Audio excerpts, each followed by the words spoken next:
চলে আসো, কল্যাণের দিকে চলে আসো।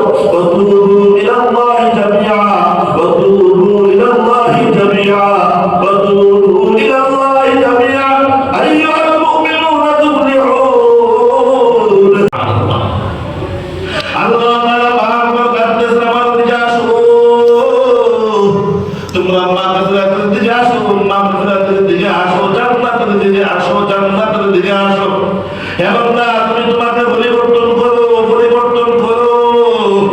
কিভাবে পরিবর্তন করবা হে বান্দা বান্দি? অতীতে যত গুনাহের কাজ করেছো, তুমি জেনে পেরেছো ওই কাজগুলো আমার গুনাহের কাজ, আমি আজ থেকে ওই কাজগুলো আর করবো না। আমি আল্লাহর কাছে তওবা করে নিব, আল্লাহ তাআলা অবশ্যই আমাকে মাফ করে দিবেন। সুবহানাল্লাহ। এমন কত হাজার হাজার ঘটনা আছে, কত নাফরমানকে আল্লাহ তাআলা মাফ করে দিয়েছেন, কত গুনাহগার বান্দাকে আল্লাহ তাআলা আল্লাহ মাগফুর বলে বানিয়ে দিয়েছেন। সুবহানাল্লাহ। রাসূল বলেছেন, আত-তাইবু মিনাল যামবি কামান লা যামবা লা। হে আমার উম্মত মুমিন, তোমরা তওবা করো, তওবা করো, তওবা করো। তওবাকারী বান্দা বান্দি আল্লাহর কাছে এমন নিষ্পাপ হয়ে যায়, ওই বান্দা বান্দি দুনিয়ার জমিনে আসার সময় যখন নিষ্পাপ হয়ে এসেছিল, তওবার মাধ্যমে ওই বান্দা বান্দিরা আল্লাহ তাআলা এমন ভাবে নিষ্পাপ বানায়া দেয়। সুবহানাল্লাহ। উইদ্দাত লিল মুত্তাকিন,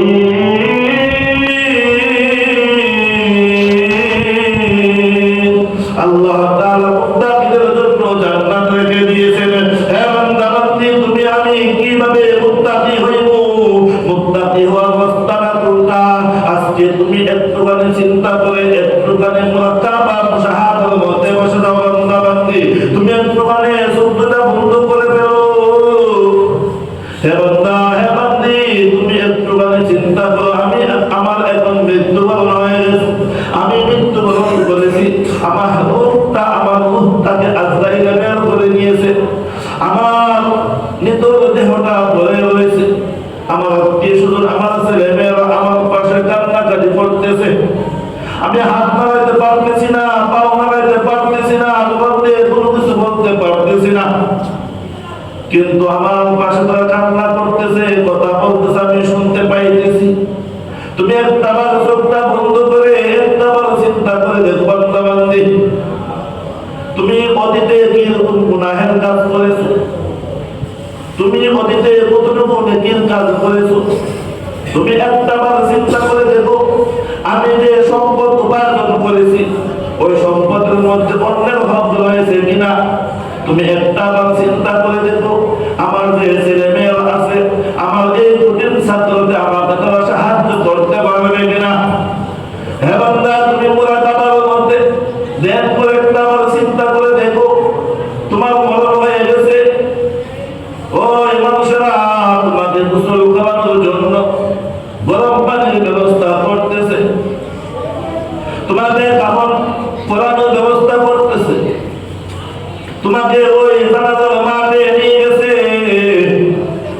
জানাজার নামাজ আরম্ভ হয়ে শেষ হয়ে গেছে, তোমাকে দৌড়াদৌড়ি করে ওই কবরের মধ্যে নিয়ে গেছে, কবরের মধ্যে তোমাকে রাখা হয়েছে। বান্দা বান্দি, তুমি চিন্তা করো, চক্ষু দুইটা বন্ধ করে চিন্তা করে দেখো বান্দা বান্দি, একটুখানি চিন্তা করো, ওই কবরের মধ্যে তোমাকে আমাকে রেখে দিল,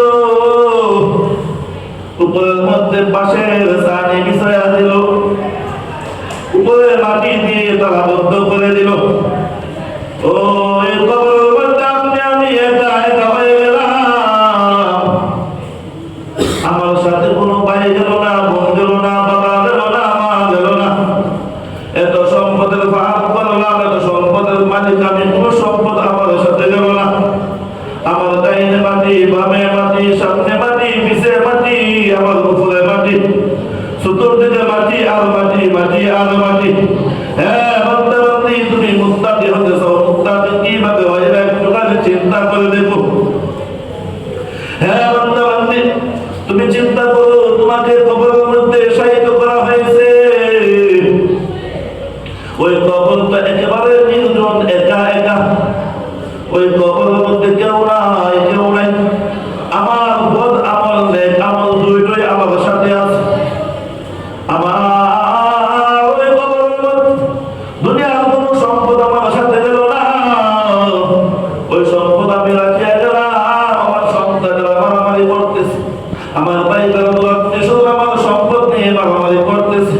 হে বান্দা বান্দি, তোমাকে ওই হাসরের ময়দানের মধ্যে দাঁড় করানো হয়েছে। তোমাকে জিজ্ঞাসা করা হলো না, তোমাকে আমি একটা যৌবন কাল দিয়েছিলাম, ওই যৌবন কালটা তুমি কোন পথে ব্যয় করেছো? তোমাকে আমি ধন সম্পদ দিয়েছিলাম, তুমি কিভাবে উপার্জন করেছো, কিভাবে ব্যয় করেছো? তুমি তোমার জীবনটাকে কোন পথে ব্যয় করেছো? তোমাকে জিজ্ঞাসা করা হবে বান্দা বান্দি। তুমি যদি এইগুলা দুনিয়ার জীবনে চিন্তা করো আমার মধ্যে বসে, হায় রে আমি তো আজকে একা একা ওই কবরে পড়ে রইলাম, ওই কবরটা একেবারে অন্ধকার। আমার একমাত্র বন্ধু হচ্ছে আমার নেক আমল, আর বিপদ হচ্ছে বদ আমল। হে বান্দা বান্দি, একমাত্র বন্ধু হচ্ছে নেক আমল, বিপদ হচ্ছে বদ আমল। তুমি বান্দা বান্দি নেক আমলের চাইতে যদি বদ আমল বেশি হয়ে যায়, তাহলে কবরের মধ্যে মাটিয়ে ঝাঁপ দিবে, মাটিয়ে সীমা মেরে ধরবে। আর যদি বদ আমলের চাইতে নেক আমল বেশি হয়, তাহলে কবরটা প্রশস্ত হয়ে যাবে। হে বান্দা বান্দি, একবার চিন্তা করে দেখো, দুনিয়ার জমিনে আমি বালের হওয়ার পর থেকে আজ পর্যন্ত আমার উপর নামাজ ফরজ হয়েছে, আজ পর্যন্ত আমি কত ওয়াক্ত নামাজ ছেড়ে দিলাম, আজ পর্যন্ত আমি কত মানুষের হক মেরে দিলাম, আজ পর্যন্ত কত মানুষের সাথে আমি হাত মুসা করে কথা বললাম, আজ পর্যন্ত কত মানুষকে আমি তার বন্ধ করলাম, আজ পর্যন্ত কত মানুষের জীবন সুগর করে করলাম, আজ পর্যন্ত কত মানুষের মিথ্যা সাক্ষী হয়ে গেলাম, আজ পর্যন্ত কত মানুষের সাথে মিথ্যা কথা বললাম, আজ পর্যন্ত কত